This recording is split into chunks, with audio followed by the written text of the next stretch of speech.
All right, so today I'm looking for a very rare bird that's endangered that only lives in a little teeny part of Florida, the eastern scrub jay. Now, the first time I encountered these birds was a lot like a scene in the second Jurassic Park movie. I don't know if you've ever seen that movie, but there's a scene where this little girl is on the island and she's walking off on her own, and these little teeny green dinosaurs about this big approach her. And these dinosaurs are completely fearless because they've never seen a person before. And they ultimately attack this little girl. So the first time I ran into these, the eastern scrub jays, I was with my wife. It was about 10 years ago. And we were hiking through an area known as scrub forest. Really dense sugar sand, hilly, and then just like this dense scrub oak stuff. It's just kind of a weird plant. So we had been hiking for about an hour, and we stopped to get some water. And suddenly, about 10 feet away from me in a branch, this bird appears. And now normally when you see a bird and you're out and about in the wild, if, like birds, it's not unusual for them to come and land. But as soon as they land and see you, they usually go, oh, and get scared and fly away. But this bird didn't do that. This bird actually sat on this tree branch and started looking at me. And I could tell that this bird was really, really checking me out. So within a couple of minutes, another bird, just like it, lands next to it, and then another one, and then another one. And suddenly there's like 5 of these birds on this branch in front of me. I look behind me because I hear a noise, and there's about another 5 of them behind me. So now my wife and I are surrounded by these birds, these eastern scrub jays. I've never seen anything like it, and they are checking us out. And at this point, I'm a little nervous because I've never seen birds act like this.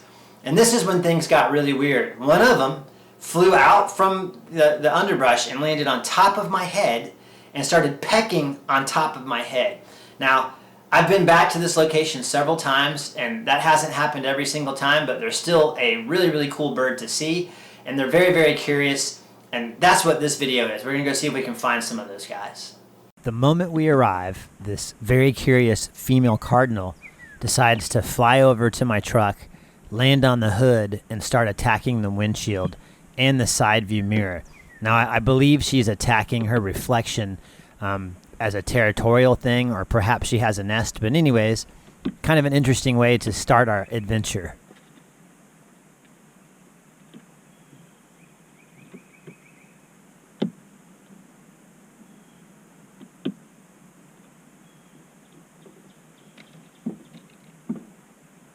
But they like this area. Here's what it looks like where we are.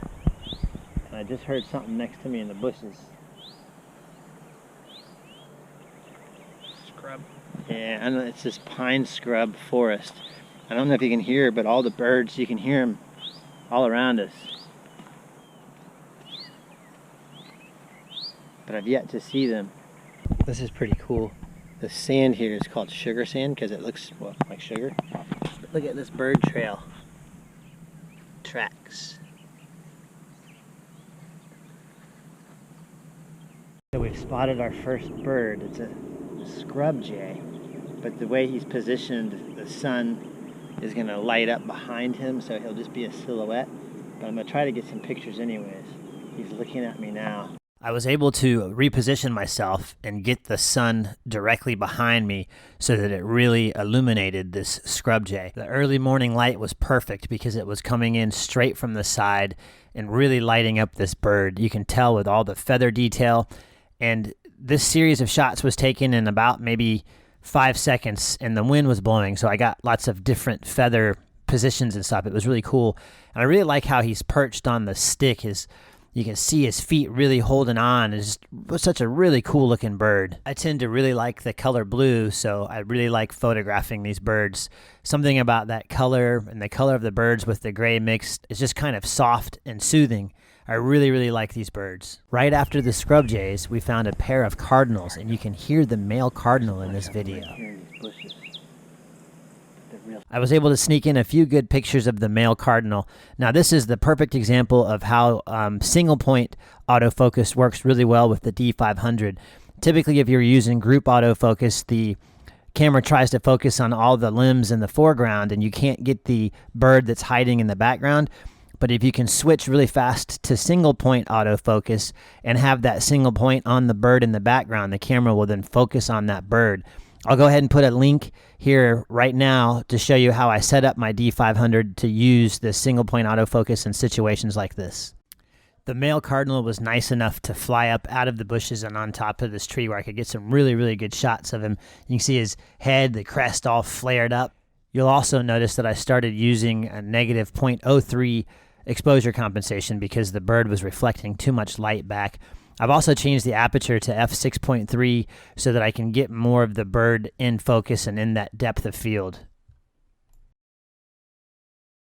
All right, I haven't found any more yet, but there's birds everywhere. I can hear them, and they're really good at blending into this environment.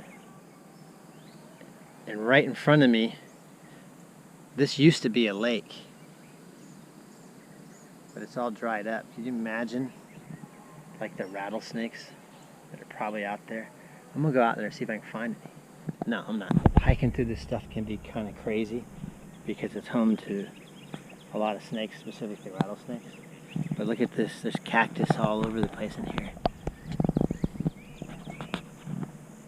Boy, that looks sharp, look. Boop. Imagine falling on that thing. Ooh. There's a lizard down here, and I've already got some pictures of it. I think it's like a 5-lined or 6-lined racer or a skink. This is the 6-lined race runner. Check out that blue color under his chin. Pretty cool. These lizards are so fast. You'll see them in one spot and then blink and they're gone. All right, so we've been walking for like 3 hours out here in this scrub forest stuff. And now we're starting to see crows everywhere. Do you know what they call a group of crows? Believe it or not, a group of crows is called a murder. I think they might be coming to get us. What do you think? Uh-oh. Well, this might be my last video. All right, so now we're descending to the fiery depths, deeper into the scrub forest in search of more scrub jays. So, a group of crows is called a murder. Do you know what a group of ravens is called? It's called an unkindness. Do you know what a group of grackles is called? A plague. Isn't that weird that they've named groups of birds like that? It's so sinister. It's been 3 days now. Our rescue party's coming. I hear him. There it is. Hey! We're over here. They just kept going. I don't think we're gonna make it, man. We're gonna die. Now there's 2 hawks up here. The bigger one, which I'm not sure what kind it is yet, and then a Cooper's hawk has joined in. Maybe I can get a picture of both of them. Here's a shot of the Cooper's hawk as he flew overhead, and even though he was really far away and riding a heat thermal, I still managed to get a pretty good shot of him. And here's the other bird of prey. This one was a little bit closer, so I was able to get some better detail. Now, when I was taking this picture, I thought this bird was a red-shouldered hawk, but looking at it now, it doesn't appear to be. I'm not quite sure what kind of bird this is. If anyone out there knows and would like to leave a comment, please do so. I'd really like to know what type of bird this is. So how does the Nikon 200-500 work for macro? I think it works really, really well. I managed to find this really big fat bumblebee as he was buzzing around on this tree, and I got some really, really good shots of it. I really like this last one because you can see the actual individual pieces of pollen as the bumblebee shook. Now that's some incredible detail. Since this bumblebee was being so cooperative, I thought it would be a good chance to put a few ideas to the test, and at the same time test my own sanity. So test number 1 is the Nikon D500 autofocus system. We all know it works really, really well for birds in flight, but what about bugs in flight? Test number 2 would be the Nikon 200-500mm f5.6 lens. There are some people who say this lens isn't quite fast enough for birds in flight.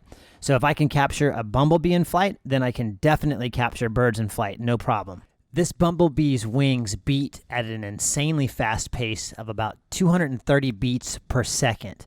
It flies at about 30 miles per hour or 54 kilometers per hour.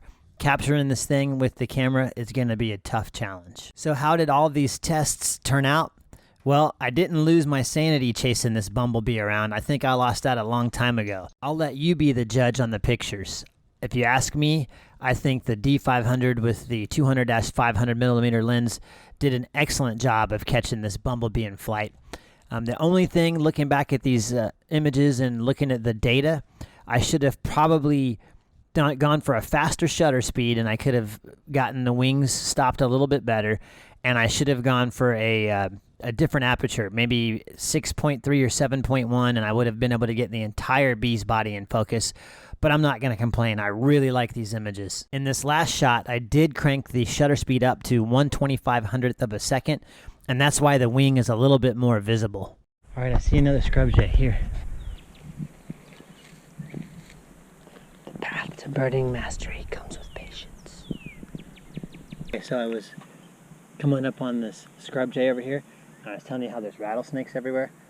Something in the bushes over there went nuts, and then I ran into this plant.